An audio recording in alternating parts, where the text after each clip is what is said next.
चलिए चैप्टर क्या है आपका? लास्ट चैप्टर है माइक्रो मैक्रो का। क्या बोलते हैं इसको? Balance of payment. नाम से क्या समझ में आ रहा है? Balance of payment. ये बेसिकली ये वो स्टेटमेंट होता है जिसके अंदर हम पेमेंट का बैलेंस रिकॉर्ड करते हैं। पेमेंट कहाँ से? अभी लास्ट चैप्टर में क्या पढ़ा है? Foreign exchange. तो जब हम इंपोर्ट और एक्सपोर्ट का की समरी एक स्टेटमेंट के अंदर प्रिपेयर करते हैं, इतने पैसे का एक्सपोर्ट हुआ, इतने पैसे का इंपोर्ट हुआ, इतना आउटफ्लो हुआ, इतना इनफ्लो हुआ। जितना आप इंपोर्ट करोगे उसके नाम पे क्या जाएगा? उसके नाम पे आउटफ्लो होगा। और जितना आप एक्सपोर्ट करोगे उसके नाम पे इनफ्लो होगा। तो जहां पे हम इनफ्लो और आउटफ्लो की रिकॉर्डिंग कर रहे हैं इंपोर्ट और एक्सपोर्ट के नाम पे, उस स्टेटमेंट को हम बैलेंस ऑफ पेमेंट कहते हैं। समझ में आ गया भाई? नाम से ही समझ में आ रहा है balance of payment. Payment country की मैक्रो पढ़ रहे हो ना? तो मैक्रो में तो आप किसके बारे में मैक्रो पढ़ रहे हो? कंट्री के। ठीक है, कंट्री एज अ होल पढ़ रहे हो। तो कंट्री किसको पेमेंट कर रही है? कंट्री कर रही है इंपोर्ट और एक्सपोर्ट के नाम पे पेमेंट। ठीक है जी। तो यहाँ पे जब इंपोर्ट एक्सपोर्ट का स्टेटमेंट प्रिपेयर किया जाता है, उस स्टेटमेंट को इंपोर्ट। डन हो गया? क्लियर हो गया? मल्टीपल करेंसीज के अंदर है, मल्टीपल करेंसीज के नाम पे हमारे रुपए का कितना आउटफ्लो हुआ उसकी बात। डन? क्लियर? अब यहाँ पे हमारे पास आ जाता है बैलेंस ऑफ पेमेंट। समझ में आ गया? पॉइंट इज कि ये बैलेंस ऑफ पेमेंट क्या है। अगर ये बैलेंस है, बैलेंस का मतलब क्या हो गया? बैलेंस का मतलब जहां export is equals to import. Import export के बराबर है। जितने रुपए का इम्पोर्ट हुआ उतने ही रुपए का हमने एक्सपोर्ट कर दिया। हमारी बैलेंस ऑफ पेमेंट बैलेंस है। कोई प्रॉब्लम नहीं है, हमारी करेंसी के ऊपर कोई प्रेशर नहीं, प्रॉफिट के ऊपर कोई प्रेशर नहीं है। ठीक है जी। दूसरी तरफ अगर हमारे सरप्लस है, सरप्लस मतलब अगर बैलेंस ऑफ पेमेंट बीओपी इसको हम बोलते हैं, अगर ये सरप्लस है, बीओपी सरप्लस का मतलब क्या है? आपका एक्सपोर्ट ज्यादा है। ठीक है, मतलब कि आपका export is more than import. समझ में आ गया? इनफ्लो जो हो रहा है कैश का, that is more than outflow. Clear है? तो ऐसे में जब हमारा एक्सपोर्ट ज्यादा है, इंपोर्ट कम है, तो इसका मतलब हमारे लिए तो अच्छा है, पैसा आ रहा है। ठीक है, करेंसी आ रही है, तो ऐसे में हमारी करेंसी को अप्रिशिएट करेगी, हमारी इकोनॉमी के लिए अच्छा है, हमारी इकोनॉमी स्ट्रॉन्ग होती चली जाएगी। राइट? लेकिन अगर हमारी बैलेंस ऑफ पेमेंट डेफिसिट में आती है, डेफिसिट का मतलब क्या हो गया? हमारे इंपोर्ट ज्यादा है रादर देन एक्सपोर्ट। समझ में आ गया? मीनिंग क्या रहा? यहाँ पे हमारा आउटफ्लो ज्यादा हो रहा है rather than inflow of currency. तो बेटा सबसे ज्यादा प्रॉब्लमेटिक तो यही है। अगर हम बैलेंस में, फाइन। अगर हम सरप्लस में थे, बहुत अच्छी बात है। लेकिन सबसे ज्यादा दिक्कत में क्या है? अगर हमारा इंपोर्ट ज्यादा है और एक्सपोर्ट कम है, और हमारी इंडियन इकोनॉमी में इंडिपेंडेंस से पहले जब आईडी पढ़ोगे ना, इंडिया ये इंडियन इकोनॉमिक डेवलपमेंट, तो वहां पे आप देखोगे कि हमारी इकोनॉमिक बैलेंस शीट जो है, बैलेंस ऑफ पेमेंट जो है, वो सिर्फ एक बार पॉजिटिव हुई थी, जब अंग्रेज लोग हमारे रिसोर्सेज को लूट के ले जा रहे थे। इनफ्लो करने लायक हमारी औकात नहीं थी। ठीक है, और रिसोर्सेज हमारे सारे बाहर जा रहे थे। तो वहां पे उस टाइम पे क्या हो रहा था? सिर्फ एक्सपोर्ट हो रहा था। तो ऐसी सिचुएशन में क्या था? ऐसी सिचुएशन में एक्सपोर्ट ज्यादा था, इम्पोर्ट कम था। समझ में आ गया? तो सिर्फ उसी साल में हमारी बैलेंस ऑफ पेमेंट सरप्लस में गई थी। उसके अलावा आज तक भी ये हमारा ड्रीम बना हुआ है कि काश कभी ऐसा हो जाए कि हमारा जो है एक्सपोर्ट ज्यादा हो या हमें इंपोर्ट कम करना पड़े। सरप्लस लाने के लिए हमें क्या करना पड़ेगा? या तो एक्सपोर्ट ज्यादा करो, दो तरीके हैं ना सरप्लस के। या तो आप क्या करोगे? अपने एक्सपोर्ट को बढ़ा दो, या फिर दूसरा तरीका क्या है? इंपोर्ट को घटा। ये दो तरीके हैं जिससे आप अपनी बैलेंस शीट को, बैलेंस ऑफ पेमेंट को सरप्लस में ला सकते हो। राइट? अब यहाँ पे इंपोर्ट घटाने की कोशिश में, एक्सपोर्ट तो हमारा बढ़ नहीं रहा है, ये थोड़ा बहुत बढ़ भी रहा है, जो भी सिचुएशन है उस लेवल तक नहीं पहुंच पा रहा कि हम अपने डेफिसिट को खत्म कर पाए। तो हमारा दूसरा सब्सिट्यूट क्या है, इम्पोर्ट को कम करना। अब जब आप इंडियन इकोनॉमी का दूसरा तीसरा चैप्टर पढ़ोगे, वहां पे आप देखोगे कि हमने कुछ पॉलिसीज बनाई थी और हमने इंपोर्ट करने के लिए मना कर दिया था, हम इंपोर्ट नहीं करेंगे, हमने अपनी इकोनॉमी को ऑलमोस्ट क्लोज कर दिया था। वो सारी सिचुएशन भी पढ़ोगे, क्योंकि यही दो तरीके अपनी बैलेंस शीट को पॉजिटिव कर, राइट। तो अब यहाँ पे इंपोर्ट कम करने के लिए इस टाइम पे गवर्नमेंट ने पूरी ताकत लगा रखी है। गवर्नमेंट क्लियरली बोल रही है गोल्ड मत खरीदो, गोल्ड की डिमांड कम करो, गोल्ड महंगा हो रहा है, डिमांड ज्यादा हो रही है तो उसका प्राइस बढ़ रहा है। और दूसरी चीज जो हमारी बैलेंस ऑफ पेमेंट को नेगेटिव करती है, डेफिसिट बनाती है, दैट इज पेट्रोलियम। समझ में आया? पेट्रोलियम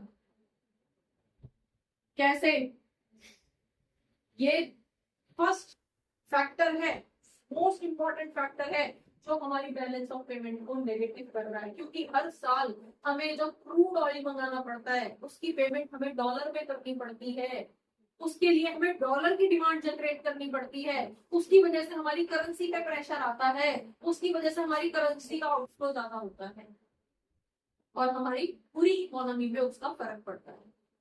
समझ में आ गया? क्लियर हो गया? तो ऐसे केस में हमारा जो है यहाँ पे हम पूरी कोशिश में लगे हुए हैं कि इंपोर्ट कम हो जाए। इसीलिए आज के टाइम पे जो इलेक्ट्रिक गाड़ियां हुई हैं, इलेक्ट्रिक सीएनजी, इससे पहले सीएनजी बोला गया था, सीएनजी से गाड़ी चल रही है ना आज के टाइम में। इसलिए गवर्नमेंट का इनिशिएटिव था सिर्फ इसको कम करने के लिए, इंपोर्ट कम करने के लिए। पेट्रोल का इंपोर्ट कम होगा उतना ही हमारे बैलेंस के लिए अच्छा है।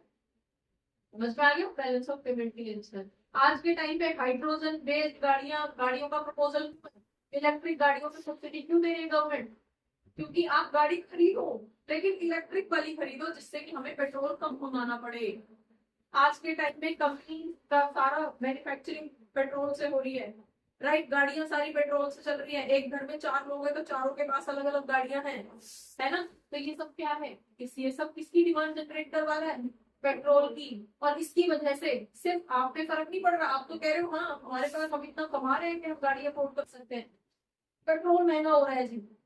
भाई साहब गवर्नमेंट पे देखो, गवर्नमेंट की क्या हालत हो रही है पेट्रोल मंगाते मंगाते, राइट। तो गवर्नमेंट खुद की उतनी ही डिमांड जनरेट हो रही है और डिमांड जितनी बढ़ेगी उतनी ही चीजें महंगी होती चली जाती है। सिंपल सा लॉजिक है। जिस चीज की डिमांड ज्यादा होगी वो महंगा हो जाएगा, उसकी सप्लाई शॉर्ट हो जाएगी, सप्लाई शॉर्ट होती है वो महंगा होना शुरू हो जाएगा। सेम इसका हो रहा है। क्लियर हो गया? तो ये मेन फैक्टर है। और दूसरा फैक्टर हमारी कंट्री के लिए स्पेसिफिकली गोल्ड, गोल्ड दूसरा फैक्टर है जो हमारी हमारी इकोनॉमी को नेगेटिव बना रहा है। ठीक है, इसीलिए गवर्नमेंट जो बीच बीच में गवर्नमेंट जो है रिस्ट्रिक्ट कर दी है कि इतने ग्राम पर हेड से ज्यादा किसी के पास गोल्ड नहीं होगा, अगर होगा तो उस पर टैक्स लगेगा वगैरह वगैरह। तो इसीलिए हर एक की डिमांड कम हो, और हमारे यहाँ तो हो नहीं सकती, वो तो सपना है। ठीक है, हम तो कमाते ही इसीलिए कि बेटी की शादी में 1 किलो गोल्ड देना है, हम तो कमाते ही, राइट। तो साउथ के अंदर स्टडी है, साउथ के अंदर almost 40% of their income is spent on purchase of gold। देखा है ना, पूरे गोल्ड से लगे रहते हैं, राइट।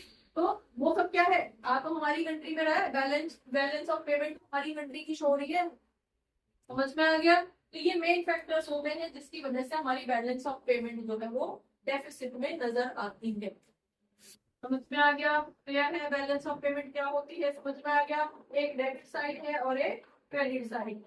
ठीक है, डेबिट साइड में कैश का इनफ्लो हो रहा है और क्रेडिट साइड में कैश का आउटफ्लो हो रहा है, लायबिलिटी या डेबिट। समझ में आ गया भाई? क्लियर है? डन।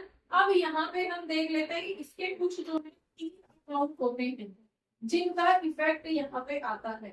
तो मेनली अगर हम इसके अकाउंट्स की बात कर रहे हैं, कितने तरह के अकाउंट यूज होते हैं यहाँ पे? मेनली 2 अकाउंट यूज किए जा रहे हैं, जिसको हम एक तो करंट अकाउंट बोलते हैं, करंट अकाउंट, और दूसरा आपका कैपिटल अकाउंट यूज हो रहा है।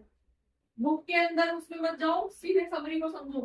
कैपिटल अकाउंट और करंट अकाउंट 2 अकाउंट यहाँ पे यूज हो रहे हैं। नाम से समझ में आ रहा है? कैपिटल वर्ड कहाँ यूज होता है, करंट वर्ड कहाँ यूज होता है? करंट अकाउंट जो 1 साल के अंदर अंदर कैश में कन्वर्ट हो जाएगा।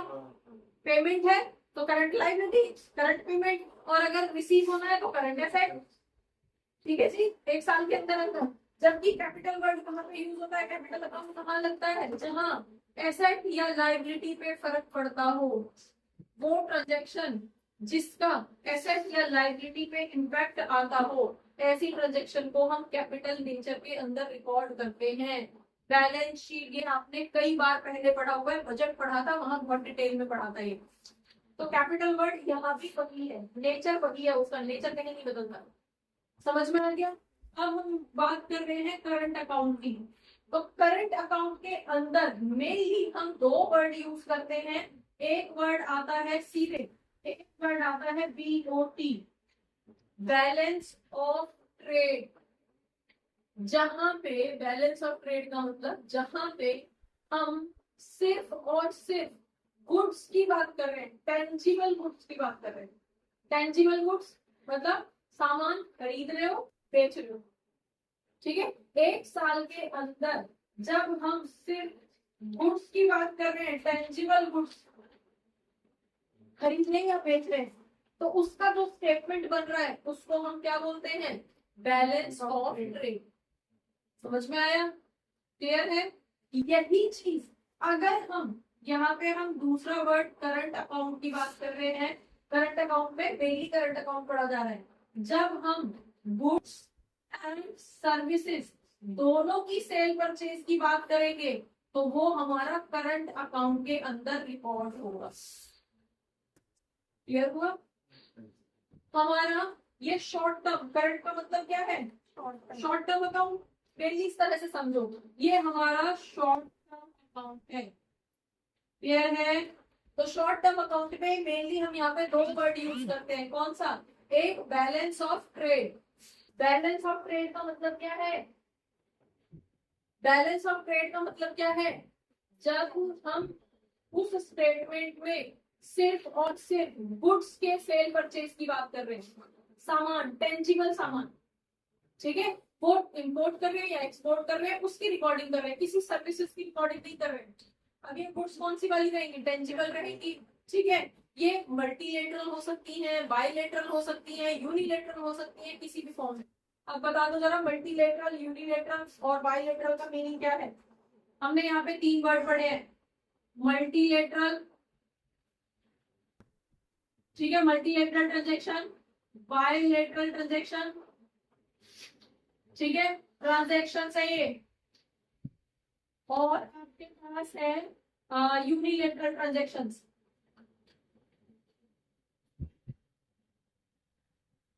बता दो डिफरेंस क्या है, इसको समझो पहले। यूनिलेटरल ट्रांजेक्शन का मतलब क्या हुआ, वन साइडेड, ठीक है, सिंपल। यहाँ पे लिख रही हूँ, ये क्या है, वन साइडेड।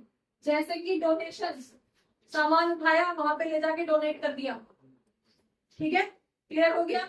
या वहां से हमारे पास रिसीव हो गया है, दैट इज यूनिलेटरल। एक ही तरफ, उसके बदले में कोई पेमेंट नहीं करनी है, दान दिया है, डोनेशन दी है, उसके बदले में कोई सामान नहीं देगा हमें, उसके बदले में कोई पेमेंट नहीं करेगा, राइट। दूसरी तरफ बायलैटरल का मतलब क्या है, जब 2 कंट्रीज इन्वॉल्व होती हैं, 2 कंट्रीज, हमने वहां पे सामान भेजा, वो हमें पैसे देंगे, वे हमारा और उस कंट्री का वो है, आपस में ट्रांजेक्शन है। हमने जापान में कुछ सामान भेजा, उन्होंने हमें पेमेंट कर दी।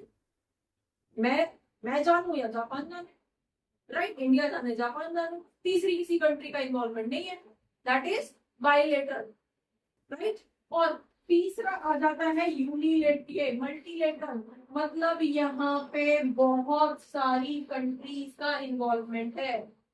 यहाँ से खरीदा, यहाँ बेच दिया, वहां से पेमेंट आएगी, यहाँ पेमेंट हो जाएगी, उसकी पेमेंट वहां चली जाएगी, उसका सामान वहां से आएगा। जब मल्टीपल, एक ही कंट्री मल्टीपल कंट्रीज के साथ बिजनेस करती है तो ऐसे ट्रांजेक्शन को क्या बोलते हैं, मल्टीलेटरल। समझ में आ गया। यूनिलेटरल वन साइडेड, एक ही तरफ से जाएगी, बदले में पेमेंट नहीं आएगी। बायलैटरल 2 कंट्रीज, एक तरफ से सामान जाएगा, दूसरी तरफ से पेमेंट आएगी, 2 कंट्रीज का इन्वॉल्वमेंट। मल्टीलेटरल बहुत सारी कंट्रीज का इन्वॉल्वमेंट एक साथ, तो उसको हम मल्टीलेटरल ट्रांजेक्शन कहते हैं। तो सेम यहाँ भी तो हो सकता है, बीओटी के अंदर गुड्स यूनिलेटरल फॉर्म में जा रहे हैं, ठीक है, या आ रहे हैं, देन बायलैटरल फॉर्म में भी हो सकते हैं और मल्टीलेटरल फॉर्म में भी हो सकते हैं। लेकिन सिर्फ और सिर्फ गुड्स की ट्रांजेक्शन होगी करंट अकाउंट के अंदर।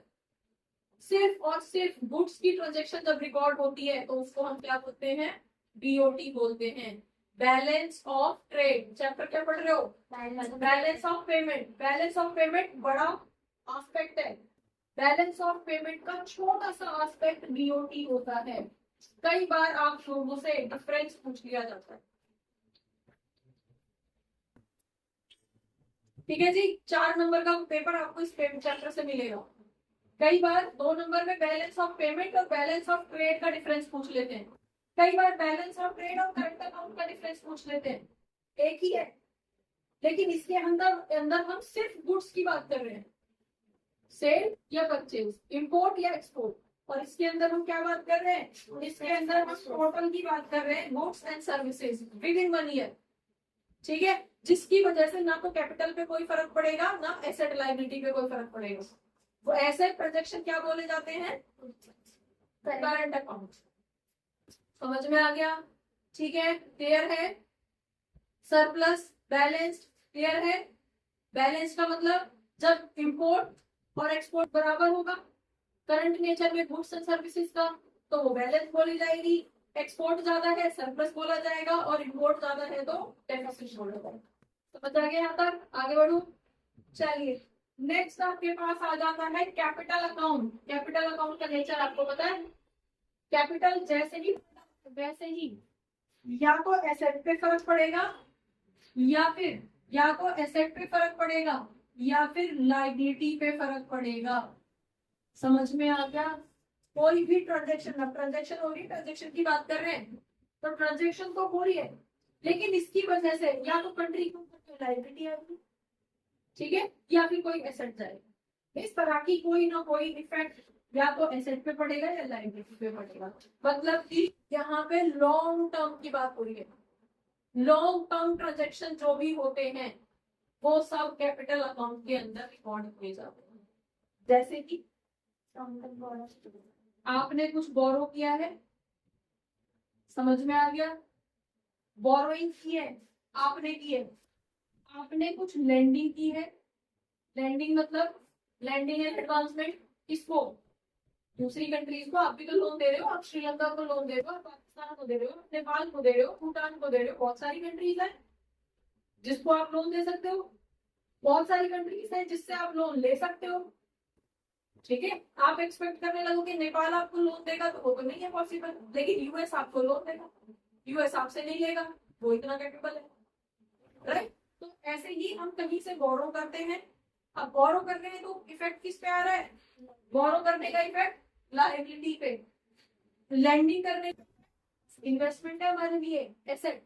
ठीक है, तो हमेशा इस तरह की जो भी बोरोइंग्स होंगी या जो भी लैंडिंग्स होंगी, इस तरह की जो भी इन्वेस्टमेंट होगी, जो भी लॉन्ग टर्म ट्रांजेक्शंस होंगी, वो चाहे किसी भी चीज की हो, चाहे वो कैश की हो, चाहे वो करेंसी की हो, चाहे वो प्रॉपर्टी की हो, चाहे वो किसी भी मेटल की हो, चाहे किसी भी सेंस में हो, इन्वेस्टमेंट की फॉर्म में हो, किसी भी सेंस में हो, लॉन्ग टर्म है और उनका इफेक्ट किस पे आ गया, एसेट और लायबिलिटी पे आ गया। तो ऐसी ट्रांजेक्शंस को हम कहाँ रिकॉर्ड करते हैं, कैपिटल अकाउंट के अंदर रिकॉर्ड करते हैं। क्लियर हो गया, फाइन, समझ में आ गया। ठीक है, अब देखो ये क्या है, एसेट और लायबिलिटी, कैपिटल नेचर, तो ये तो बड़ा भाई है, कैपिटल अकाउंट बड़ा भाई है, लॉन्ग टर्म ट्रांजेक्शंस को झेल रहा है, छोटी मोटी चीजों को तो ये झेल लेता है, रूटीन की चीजों को तो ये संभाल लेता है। ये किसको संभाल, लॉन्ग टर्म वाली, हैवी वेटेड वाली। समझ में आ गया, तो ये तो बड़ा भाई है, राइट। अब इसी सेंस में समझो कि अगर यहाँ पे डेफिसिट आया था, अगर करंट अकाउंट में कोई डेफिसिट आ गया, बीओटी डेफिसिट में, तो ये संभाल लेगा इसको, ये पॉजिटिव है, ये डेफिसिट में है तो ये संभाल लेगा क्योंकि ये कमा रहा है, इसका कर्जा चुका देगा। समझ में आ गया, ठीक है। लेकिन अगर ये डेफिसिट में चला गया, यहाँ पे आपकी बोरोइंग ज्यादा है, इनकम कम है, ये डेफिसिट में है, तो ये इसको संभाल नहीं पाएगा क्योंकि इसकी कितनी अर्निंग है, बहुत छोटी सी, राइट, सिर्फ गुड्स एंड सर्विसेज की बात कर रहा है, जबकि यहाँ पे क्या बात हो रही है, यहाँ पे लॉन्ग टर्म की बात हो रही है, एक ट्रांजेक्शन हो रही है और सालों साल तक इफेक्ट रहता है उसका। समझ में आ गया? तो पॉइंट इज कि अगर करंट अकाउंट डेफिसिट में है तो कैपिटल अकाउंट उसको मैनेज कर सकता है।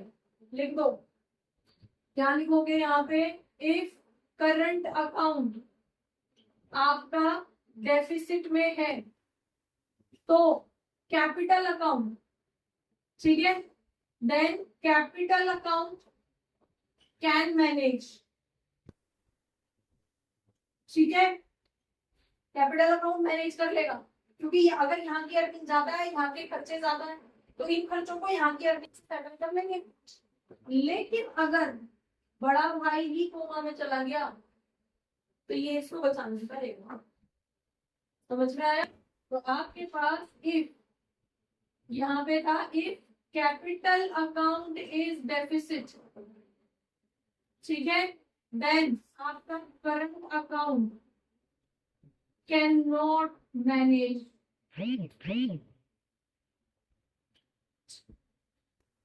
समझ आ गया? ठीक है, समझ आ रहा है या नहीं आ रहा है, या नींद आ रही है बस? क्लियर हो गया यहाँ तक? अब नेक्स्ट पॉइंट, एक आपके पास यहाँ पे कुछ मशीनरी प्रोजेक्शन होती है। मशीनरी एक एग्जांपल है, मशीनरी आपने इंपोर्ट की है, तो बता दो कौन से अकाउंट में रिकॉर्ड करोगे उसको?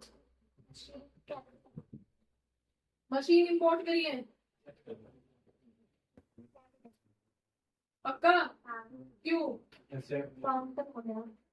क्योंकि वो एसेट है, एसेट क्रिएट करना है भाई, ठीक है। तो कई बार इस तरह का जो एमसीक्यू की फॉर्म में आपको दे दिया जाता है, 1 मार्क क्वेश्चन जो होता है उसमें से आपको दे दिया जाता है कि मशीनरी परचेज की है, इंपोर्ट की है, कौन से अकाउंट में, तो आपको ये ध्यान रखना है वो कैपिटल अकाउंट ही रहेगा।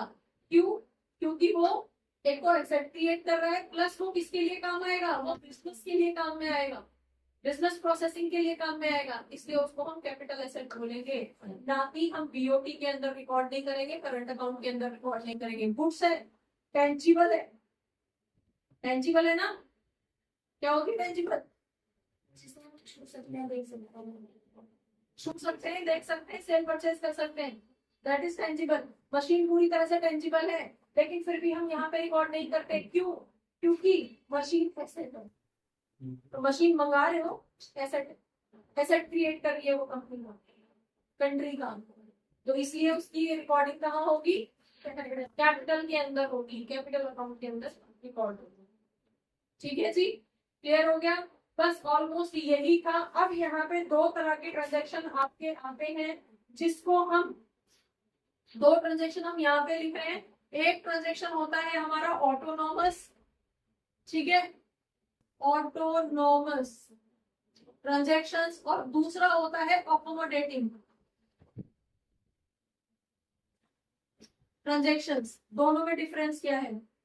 ऑटोनॉमस ट्रांजैक्शन, ये जो आप अभी तक कर रहे थे, आपको जरूरत थी आपने सामान मंगा लिया, आपको मशीन की जरूरत थी मशीन इंपोर्ट कर ली, आपको आपका बिजनेस एक्सपोर्ट का है आपने एक्सपोर्ट कर दिया, रूटीन में चल रहा था। समझ में आ गया? चाहे इस अकाउंट में चाहे इस अकाउंट में, जैसी जरूरत थी बिजनेस के अकॉर्डिंग वैसा चल रहा था, दैट इज ऑटोनॉमस। मतलब यहाँ पे रूटीन ट्रांजैक्शन हो रही है, क्लियर? लेकिन अकोमोडेटिंग कौन सी वाली होती है, अकोमोडेटिंग ट्रांजैक्शन कौन सी वाली होती है, कि जब यहाँ पे या तो सरप्लस आएगा या डेफिसिट आएगा, दोनों के टोटल से कुछ तो निकल के आएगा, आएगा ना? यहाँ से डेफिसिट था, यहाँ से डेफिसिट था, टोटल डेफिसिट हो गया, यहाँ सरप्लस था, यहाँ डेफिसिट था, डेफिसिट हो गया, यहाँ डेफिसिट था, यहाँ सरप्लस था, सरप्लस आएगा, मतलब एक आएगा, ठीक है, प्रॉफिट लॉस कुछ तो निकल के आएगा। तो उस जो भी वैल्यू निकल के आएगी, डेफिसिट या सरप्लस, उस वैल्यू की वजह से आपको कुछ ट्रांजैक्शन करने पड़ेंगे, ऐसी ट्रांजैक्शन को अकोमोडेटिंग ट्रांजैक्शन कहेंगे। डेफिसिट आया तो समझो, डेफिसिट आया तो बैलेंस ऑफ पेमेंट डेफिसिट में है, तो इसको कहीं ना कहीं से तो चुकाना पड़ेगा, लोन लेना पड़ेगा। तो क्योंकि यहाँ डेफिसिट आया था इसलिए आपको क्या करना पड़ा, लोन लेना पड़ा। तो ये ट्रांजेक्शन किस पे है, ये डिपेंडेंट है, ठीक है। तो मे भी हम इसको क्या बोल सकते हैं, हम इसको डिपेंडेंट ट्रांजेक्शन बोल सकते हैं। समझ में आ गया। अगर यहाँ सरप्लस होता तो उस पैसे को कहीं तो इन्वेस्ट करते, सरप्लस होता तो कहीं इन्वेस्ट करते, अपनी कंट्री में या कंट्री के बाहर। तो अगर सरप्लस होता तो इन्वेस्टमेंट, तो ये इन्वेस्टमेंट किस पे डिपेंड कर रही है, सरप्लस पे। आगे तो जो भी यहाँ का रिजल्ट आया था उस रिजल्ट के बेस पे आपको जो एक्शन लेना पड़ रहा है, जो ट्रांजेक्शन करनी पड़ रही है, उस तरह की ट्रांजेक्शन को अकोमोडेटिंग ट्रांजेक्शन कहते हैं। कई बार एग्जांपल डिफरेंस के लिए पूछ लिया जाता है एग्जाम में। ऑक्यूमुलेटेड ये क्या था, ऑटोनॉमस, नॉर्मल, जिस चीज की जरूरत है इंपोर्ट की जरूरत है इंपोर्ट कर लिया, एक्सपोर्ट की जरूरत है एक्सपोर्ट कर लिया। लेकिन ये क्या है, अकोमोडेटिंग। अकोमोडेटिंग का मतलब है इसके रिजल्ट की वजह से आपको कोई एक ट्रांजेक्शन करना पड़ रहा है, उसको अकोमोडेटिंग ट्रांजेक्शन कहते हैं। डेफिसिट हुआ है तो लोन लेना पड़ रहा है, अकोमोडेटिंग, ठीक है। और अगर सरप्लस है तो सरप्लस को कहीं इन्वेस्ट करोगे, घर पे तो रखोगे नहीं, तो कहीं इन्वेस्टमेंट, तो ये इन्वेस्टमेंट अगेन अकोमोडेटिंग। समझ में आ गया। बस इस चैप्टर के अंदर ये भी था नटशेल। हेलो बच्चों, होपफुली बहुत सारे डाउट्स इस क्लास से रिलेटेड, इस टॉपिक से रिलेटेड आपके क्लियर हुए होंगे इस क्लास को देखने के बाद में।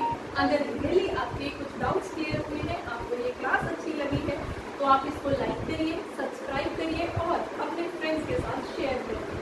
Thank you for watching, keep learning.